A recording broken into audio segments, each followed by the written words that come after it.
Assalamualaikum warahmatullahi wabarakatuh. Om Swastiastu, Namo Buddhaya, salam kebajikan, Shalom. Di sini kelompok kami yaitu kelompok B akan menjelaskan tugas week kelima, akuntansi menengah 1. Di slide selanjutnya ini berisi nama-nama anggota kelompok kami dengan saya sendiri Alvina Chandrika Kartika Dewi, akhiran NPM 370. Saya akan menjelaskan soal E6.6 A dan B.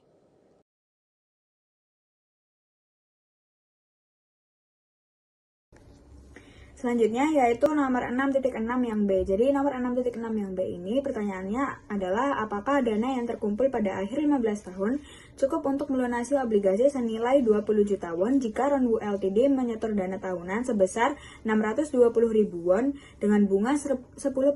Jika tidak cukup, berapa besar kekurangannya? Jadi setelah dihitung menggunakan rumus anuitas, hasil yang ditemukan itu 19.693.000 won. Lalu selanjutnya kita bandingkan nilai akhir dengan nilai obligasinya. Nah, defisiensinya ini nilai obligasi dikurangi dengan nilai akhir, yaitu 20 juta won dikurangi 19.693.000 won. Hasilnya sama dengan 307.000 won. Jadi dana yang terkumpul pada akhir 15 tahun tidak cukup untuk melunasi obligasi. Kekurangannya adalah 307.000 won.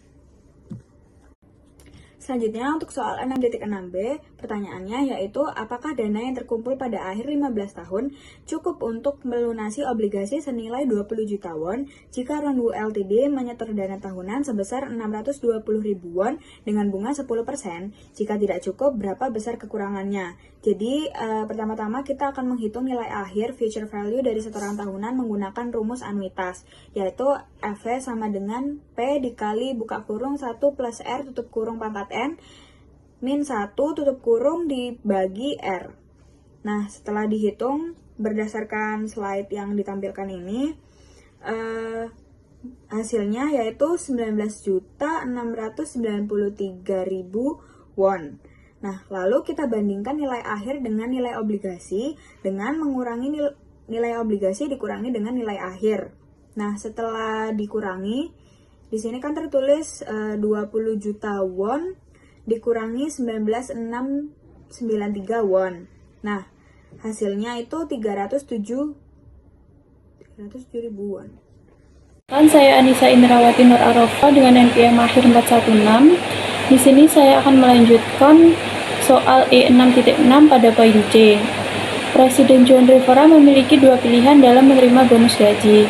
Untuk pilihan yang pertama itu kan menerima bonus sebesar 40.000 dibayarkan sekarang. Sementara pilihan kedua itu menerima bonus 75.000 namun dibayarkan dalam 10 tahun. Dengan mengabaikan pertimbangan pajak dan menggunakan tingkat diskonto 8%, pilihan mana yang lebih menguntungkan bagi Rivera?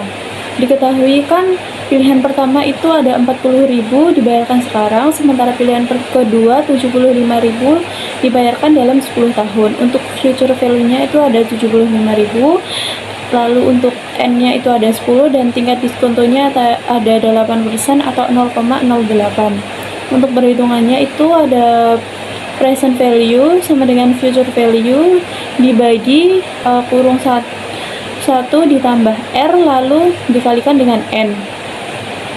Jadi 75.000 ini dibagi dengan 1,08 dikalikan dengan 10, dapatlah hasil 34.740. Present value dari 75.000 yang diterima dalam 10 tahun itu sekitar 34.740. Karena 34.740 ini lebih kecil dari 40.000, maka John Rivera sebaiknya memilih bonus 40.000 yang dibayarkan sekarang karena memiliki nilai yang lebih tinggi.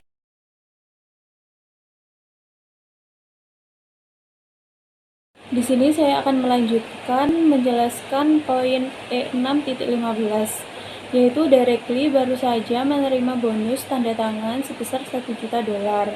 Rencananya, ia akan menginvestasikan dana ini dalam suatu dana yang memberikan bunga 6% per tahun dengan perhitungan majemuk. Pada poin A, jika Derek berencana mendirikan DL Foundation setelah dananya mencapai 1.898.000 dolar, berapa tahun yang dibutuhkan hingga ia dapat mendirikan yayasan tersebut? Nah, diketahui investasi awalnya itu ada 1 juta dolar, target dana masa depannya itu ada 1.898.000 dolar dan tingkat bunganya itu ada 6%. Untuk perhitungannya itu ada future value sama dengan P dikali 1 tambah R pangkat N, yaitu 1.898.000 sama dengan 1 juta dikalikan 1,6 dipangkatkan N. Nah, untuk mencari N-nya kita menggunakan rumus N sama dengan log dikali future value dibagi P dibagi log dikali 1 ditambah R, yaitu log dikali 1.898.000 dibagi 1 juta lalu dibagi log 1,6. Nah, ketemulah N-nya itu ada 11. Jadi, Derek membutuhkan waktu sekitar 11 tahun agar investasinya tumbuh dari 1 juta dolar menjadi 1.898 dolar dengan tingkat bunga 6% per tahun. Sebelum membahas soal berikutnya, izinkan saya memperkenalkan diri terlebih dahulu. Nama saya Rahadiani Arafa Putri Sayoga dengan NPM akhir 240. Saya akan melanjutkan soal E6.15 B.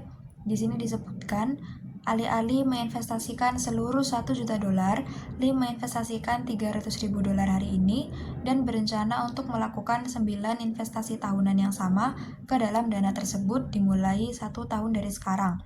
Berapa jumlah pembayaran yang harus dilakukan jika Lee berencana mendirikan dana sebesar 1.898.000 dolar pada akhir tahun ke-9?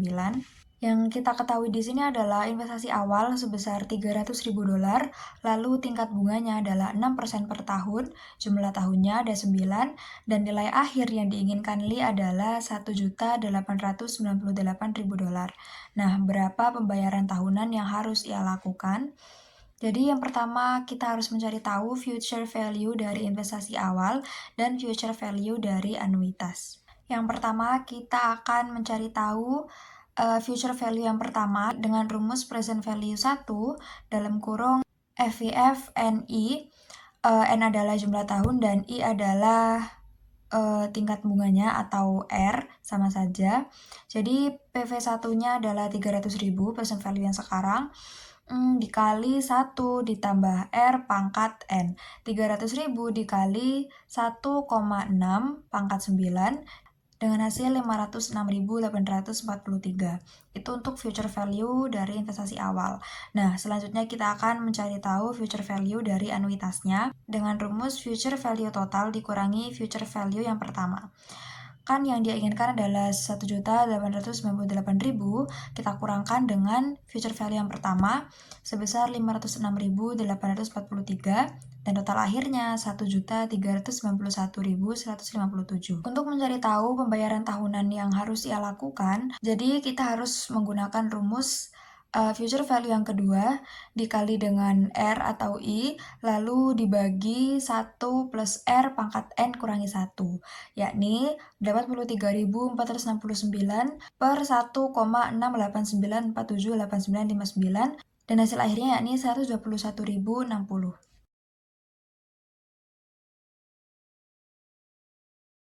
Selanjutnya, saya akan membahas untuk soal 6.1 poin A. Di sini disebutkan bahwa pada 1 Januari 2022, yang LTD membeli 300 obligasi dengan nilai nominal 100.000 yen per obligasi yang diterbitkan oleh Walters. Obligasi ini memiliki kupon tahunan 9%, yang berarti pemegang obligasi akan menerima bunga sebesar 9% dari nilai nominal setiap tahun.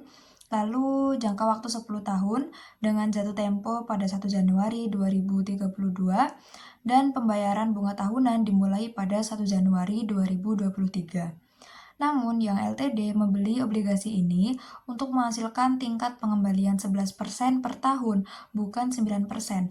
Nah, karena tingkat pengembalian yang diinginkan ini lebih tinggi dari kupon, yang akan membeli obligasi dengan harga lebih rendah dari nilai nominalnya. Pertanyaannya, berapa jumlah uang yang LTD bayarkan untuk membeli obligasi ini? Nah, yang pertama kita harus mencari tahu nilai sekarang dari note-nya, yakni present value sama dengan future value dalam kurung PVF NI. Terus kita masukkan 24 juta dikali 1 per 1,6 09 pangkat 3 dengan hasil akhir 18.532.404. Setelah itu kita hitung nilai buku dari bangunannya. Nah, nilainya 25 juta, kita kurangkan dengan akumulasi depresiasi sebesar 10 juta dan nilai bukunya adalah 15 juta. Setelah itu kita hitung keuntungan penjualannya dengan rumus present value of note yang awal kita hitung dikurangkan dengan book value, yakni 18.532.404 dikurangi 15 juta, hasil akhirnya sebesar 3.532.404. Baik, selanjutnya saya akan menjelaskan soal P6.1 poin B. Pada bagian ini kita akan menentukan harga pembelian obligasi dengan menggunakan konsep nilai kini atau present value. Diketahui bahwa obligasi itu 300 lembar, per satu lembarnya adalah 100.000, maka total nilai dari nominalnya yaitu 30 juta. Suku bunga kuponnya 9%, pembayaran tahunan, periodenya 10 tahun, dan suku bunga pasarnya 11%. Karena suku bunga pasar lebih tinggi daripada kupon obligasi, maka harga obligasi akan lebih rendah dari nilai nominalnya. Untuk menentukan harga pembelian obligasi, kita menggunakan menghitung nilai kini dari dua komponen utama. Yang pertama, kita akan menghitung pembayaran kupon tahunan sebesar 2,7 juta selama 10 tahun. Nilai kini dari kupon dihitung menggunakan present value of annuity atau PF annuitas menggunakan rumus PV kupon sama dengan R kali PVF OA,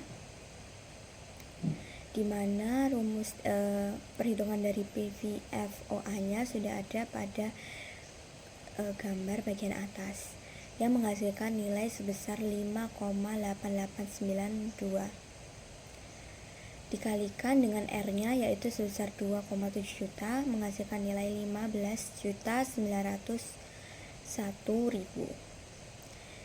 Selanjutnya kita akan menghitung nilai nominal obligasi 30 juta yang dibayarkan pada akhir tahun ke-10.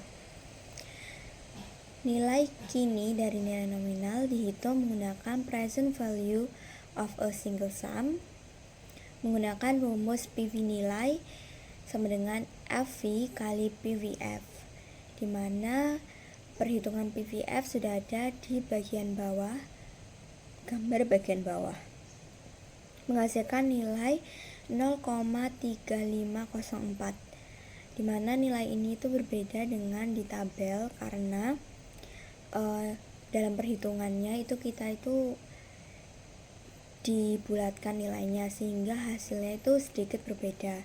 Saya menggunakan nilai yang ada pada tabel, yaitu 0,3522 dikali dengan FV yaitu 30 juta menghasilkan nilai 10.566.000. Untuk menghitung harga pembelian obligasi, kita itu menjumlah kedua komponennya, harga obligasi, sehingga harga obligasi saat ini adalah 26.467.000 yang berarti lebih rendah dari nilai nominalnya karena suku bunga pasar lebih tinggi daripada kupon obligasinya. Baik, selanjutnya saya akan membahas soal P6.1 yang bagian C. Pada bagian ini kita akan menentukan harga wajar sebuah mesin yang dibeli dengan sistem cicilan tetap. Diketahui bahwa pembayaran tahunannya yaitu 400.000, periodenya 10 tahun dan suku bunganya 8%. Harga saat ini dihitung menggunakan present value of annuity atau PV annuitas, yaitu rumusnya PV sama dengan R kali PVF OA, di mana perhitungan PVF OA-nya sudah ada pada bagian gambar kiri bawah, menghasilkan nilai 6,71101 sesuai dengan yang ada di tabel. Kemudian kita kalikan dengan R yaitu 4.000 menghasilkan nilai 2.684.40.000. Yang berarti jika dibayarkan secara tunai hari ini jumlahnya setara dengan nilai kini dari seluruh cicilan yang akan dibayar selama 10 tahun. Baik, di sini saya akan melanjutkan penjelasan dari teman saya. Sebelumnya, perkenalkan saya Jazira Bilin Nirwana dengan akhiran NPM 343. Di sini saya telah menjawab pada nomor B6.1 pada poin D, yang dimana diketahui pembayaran awalnya sebesar 2 juta yen, pembayaran tahunan 500.000 yen per tahun, dan suku bunganya 12% atau 0,12 dan periodenya selama 8 tahun. Di sini menggunakan rumus present value of an ordinary annuity, yang dimana rumusnya ini sama dengan R dikali PVF OA N ini tuh jumlah periodenya, dan I itu suku bunganya atau interest. Nah, di sini R range telah menunjukkan 500.000 yen dikali dengan PVF OA 8,12%. Di sini PVF-nya telah saya lihat dari kolom tabel, yaitu interest-nya sebesar 12% dan tahunnya 8 tahun. Sehingga di tabel menunjukkan angka 4,967 dan itu dikalikan dengan range tadi 500.000 yen dikalikan 4,967 sehingga menghasilkan 2.484 yen. Nah, setelah itu di total cost of tractor-nya di tahun awal pembayaran sebesar 2 juta yen dan ditambah dengan yang telah tadi sebesar 2.484 yen sehingga menghasilkan total sebesar 4.480 yen.